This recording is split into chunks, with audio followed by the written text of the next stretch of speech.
Hi అండి అందరికీ. ఇవాళ అయితే ఉప్మాతో గుంత పొంగనాలు ఎలా చేయాలో చూపిస్తాను చూడండి. ఇదైతే ఉప్మా ఇష్టం లేని వాళ్ళకి కానీ, లేకపోతే ఉప్మా మిగిలిపోయినప్పుడు కానీ ఇలా చేసి పెడితే చాలా ఇష్టంగా అయితే తింటారు. ఫస్ట్ అయితే ఉప్మాని అయితే ఇలా చిన్న చిన్నగా బాల్స్లో అయితే చేసుకోవాలి.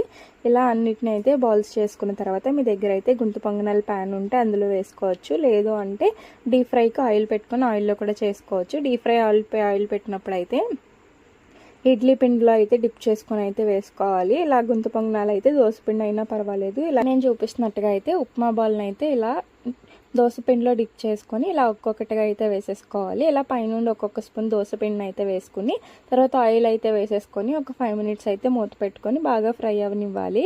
ఇవన్నీ బాగా ఫ్రై అయిన తర్వాత ఇంకా చాకు ఉంటే చాకుతో అయితే ఇలా నీట్గా తీసుకుంటే వచ్చేస్తాయి అన్నమాట. ఇలా టర్న్ చేసుకొని ఒక 5 మినిట్స్ ఇలా వెనకాల కూడా బాగా ఫ్రై చేసుకోవాలి. ఇవి టిఫిన్లో కానీ ఈవినింగ్ స్నాక్లో కానీ చాలా బాగుంటాయి. నచ్చితే